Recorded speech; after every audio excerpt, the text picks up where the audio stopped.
नमस्कार साथियों, एक बार फिर आपके सामने हाजिर हूँ अपना नया वीडियो लेके। पिछले जो मैंने वीडियो बनाए थे मेडिक्लेम को लेकर, उसका आपने बहुत ही अच्छा रिस्पॉन्स दिया, आपने बहुत ही पसंद किया। आज मैं जो वीडियो लेके आया हूँ आपके सामने, वो वीडियो है कि यदि हमें इमरजेंसी में किसी ऐसे हॉस्पिटल से इलाज कराना पड़े जो कि प्राइवेट हॉस्पिटल है और वो SIPF द्वारा जो अप्रूव्ड हॉस्पिटल होते हैं उस लिस्ट में शामिल नहीं है, तो क्या हम इलाज पर जो पैसा खर्च करते हैं वो रिम्बर्स करा सकते हैं, वो पैसा हमें वापस मिल सकता है। तो इस वीडियो में आज हम इसके बारे में जानेंगे। तो हम SSO ID से किस प्रकार से मेडिक्लेम को सबमिट करेंगे। कुछ साथियों के इस प्रकार के जो सवाल है कमेंट में आए थे, इसलिए मैं ये वीडियो बना रहा हूँ। ये मैंने जो किसी साथी का जो क्लेम है सबमिट किया है और उनको इसका जो रिम्बर्स है पैसा है वो मिला है, तो आप निश्चिंत हो जाएं।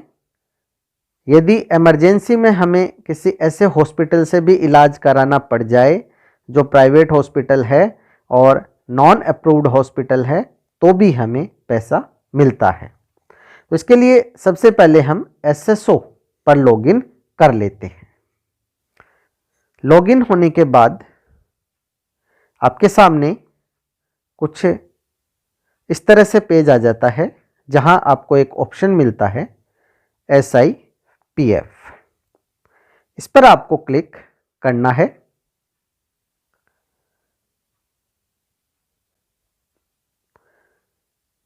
ये SIPF का जो पेज है वो ओपन हो गया है, जिस पर कुछ सूचना है आजकल प्रदर्शित हो रही है कि अब सभी प्रकार के जो भी SI से संबंधित कार्य हैं वो ऑनलाइन ही होंगे। तो आप इसको पढ़ लें और क्लोज कर दें। अब हम चलते हैं यहाँ ट्रांजैक्शन में। ट्रांजैक्शन में आपको क्लिक करना है, जिससे कुछ ऑप्शन आपके सामने आ जाएंगे, जिसमें आपको एक ऑप्शन मिलता है मेडिक्लेम का। ये देखिए GIF राज मेडिक्लेम, इस पर आप क्लिक करें। क्लिक करने के बाद ये मेडिक्लेम का जो पेज है ये ओपन हो जाता है, जहां आपको कुछ बेसिक डिटेल्स है अपनी वो फीड करनी होती है और कुछ डिटेल्स ऑलरेडी फीडिंग की हुई होती है। जहां सबसे पहले है एम्प्लॉय डिटेल्स।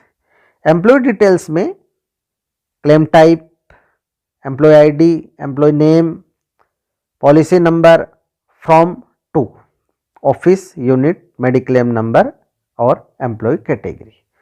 तो यहाँ आप देखिए, आपको यहाँ केवल एक ही चीज़ सेलेक्ट करनी है, पॉलिसी नंबर।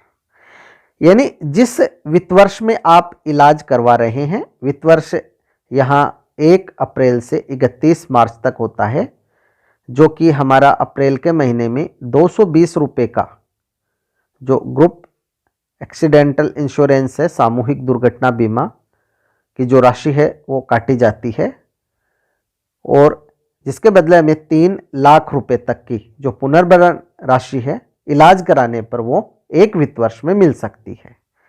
तो यहाँ अधिकतर पहली जो समस्या ये आती है कि यहाँ सेलेक्ट किया हुआ है 2021 और यहाँ फॉर्म 2 में 2016 से 17 दिखा रहा है।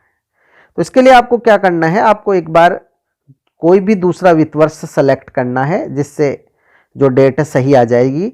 इसके बाद आपने जिस वित्त वर्ष में इलाज करवाया है, जैसे ये कर्मचारी है, इन्होंने 20-21 में इलाज करवाया है, तो ये हम इसको सेलेक्ट करेंगे। तो यहाँ आप देखोगे 1/4/20 से 31/3/21 तक की डेट आ जाएगी। बाकी यहाँ कुछ भी नहीं करना है, सभी चीज़ें हाइड है। इसके बाद है पेशेंट डिटेल्स। पेशेंट डिटेल्स में आपको पेशेंट का नेम सेलेक्ट करना है। पेशेंट कार्मिक स्वयं हो सकता है या उसके मेडिक्लेम कार्ड में जुड़े हुए उसके परिवार के सदस्य में से कोई भी हो सकता है, जिसका कि वो क्लेम प्राप्त कर सकता है।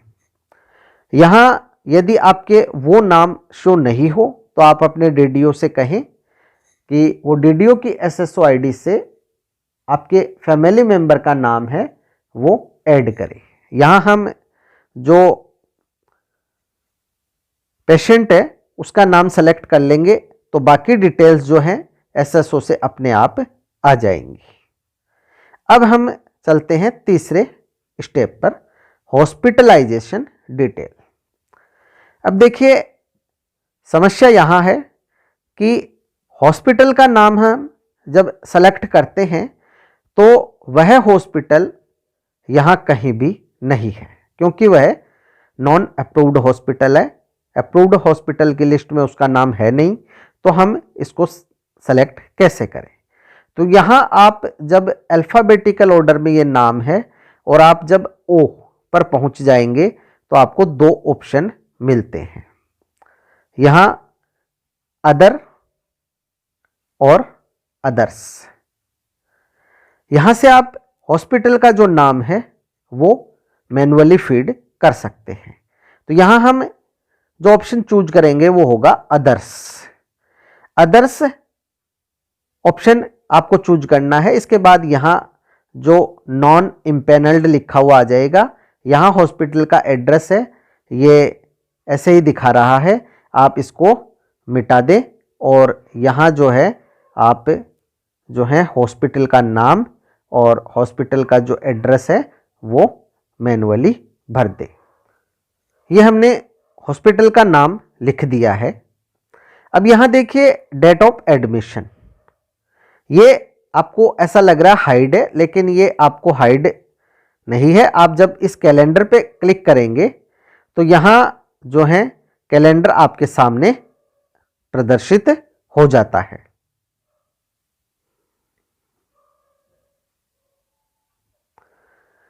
जब आप इस कॉलम पर यहाँ टिक करते हैं तो ये कैलेंडर हमारे सामने आ गया है, जहाँ से हमें जो डेट है वो सेलेक्ट करनी है कि जो इलाज है वो कब करवाया गया। डेट ऑफ एडमिशन के बाद आप डेट ऑफ डिस्चार्ज सेलेक्ट करें।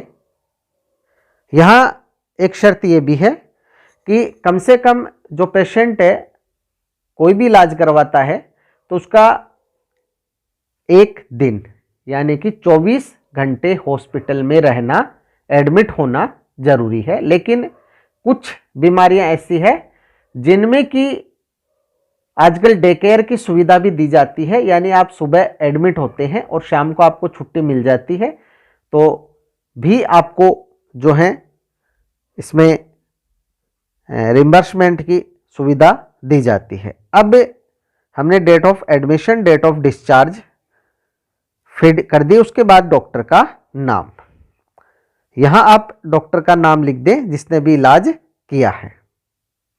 एड्रेस वही हॉस्पिटल का जो एड्रेस है वो आ जाएगा।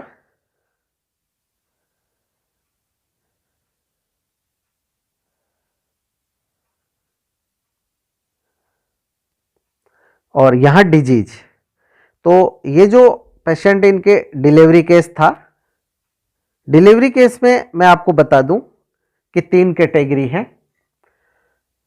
यदि साधारण जो डिलीवरी है वो हो जाती है तो आपको जो भी आपका खर्चा होता है अधिकतम 10,000 या 11,000 रुपये की जो भी राशि है वो रिम्बर्स हो जाती है।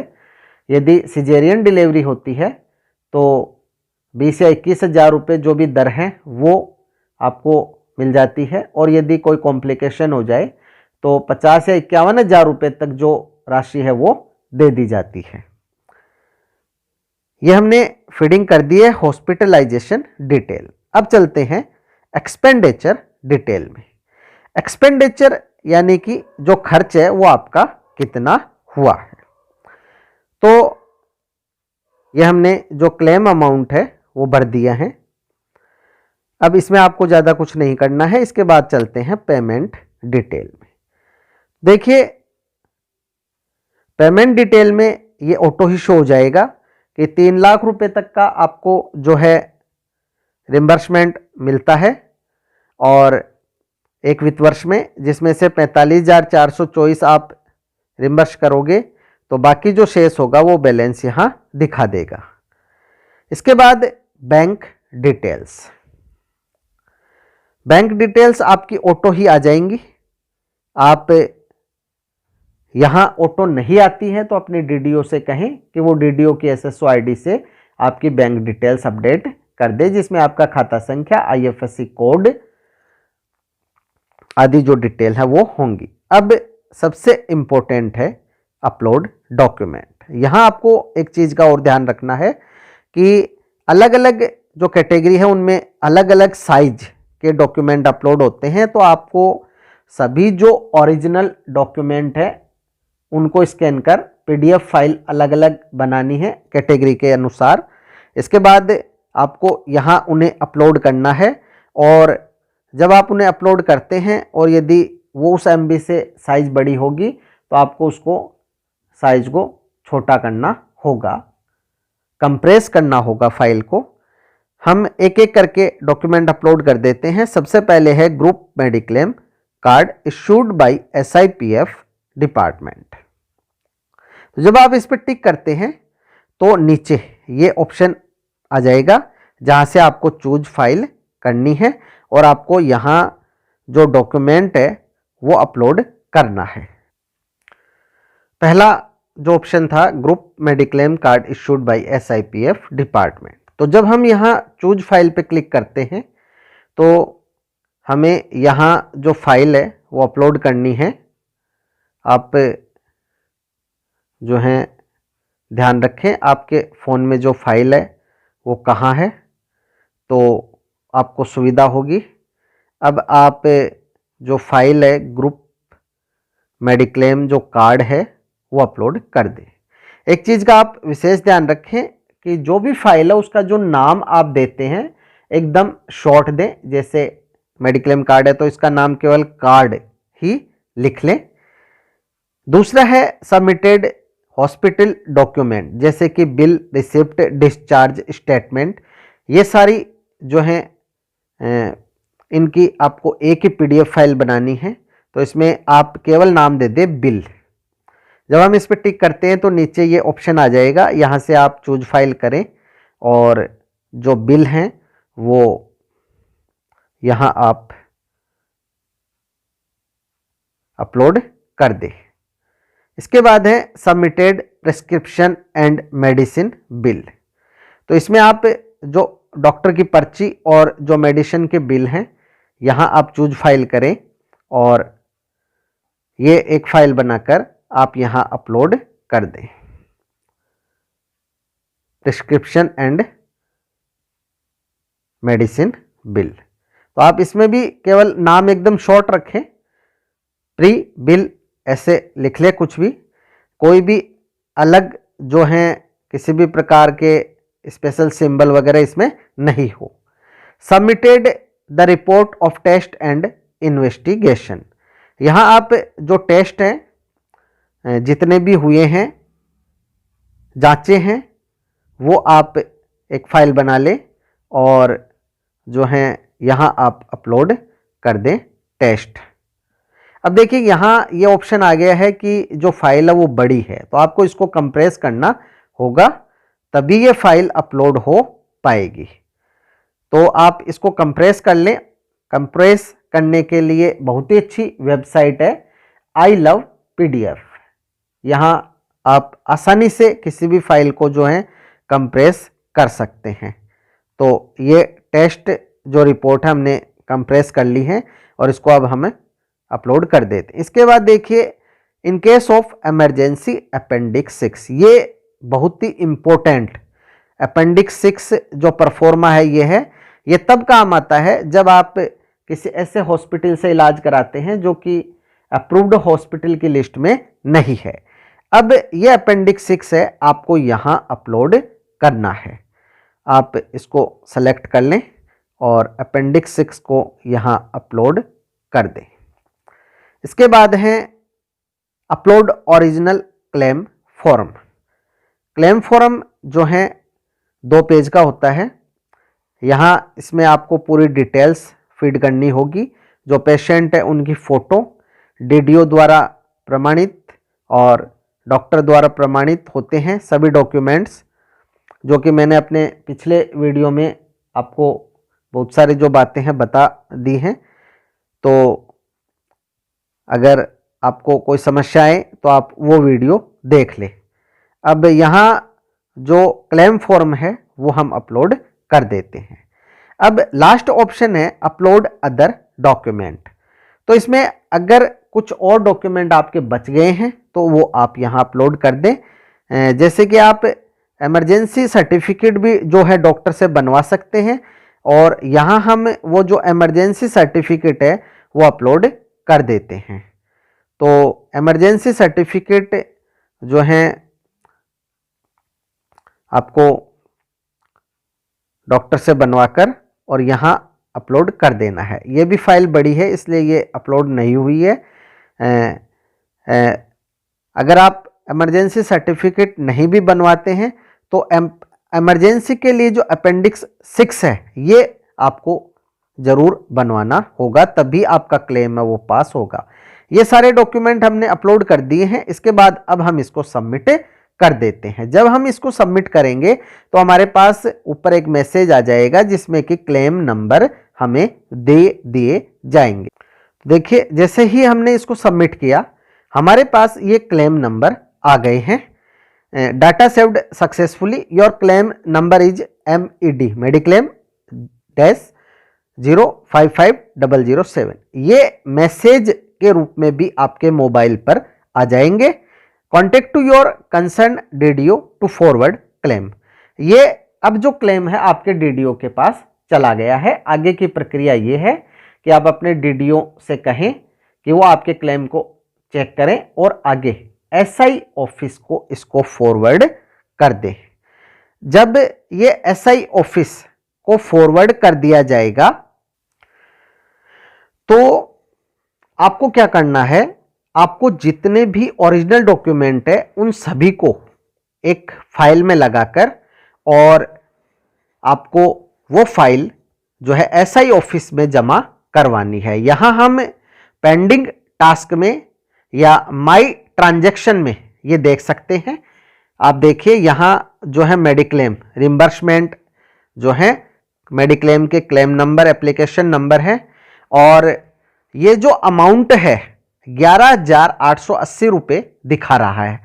हमने 48,424 रुपये का जो क्लेम किया था, लेकिन जो विभाग है TPA है उसके द्वारा जो राशि दी जाएगी वो 11,880 रुपये ही दी जाएगी। तो कई बार कुछ साथियों की ये कंप्लेंट होती है कि राशि पूरी नहीं मिलती है। वो आपकी बात जायज़ है, लेकिन यहाँ TPA के द्वारा जो सरकारी जो दरें हैं उनके अनुसार ही पुनर्भरण राशि जो है दी जाती है। तो इसके लिए ये जो कर्मचारी है भले ही इनके रुपए ज़्यादा लगे हों लेकिन इनको जो राशि है वो इतनी ही मिलेगी।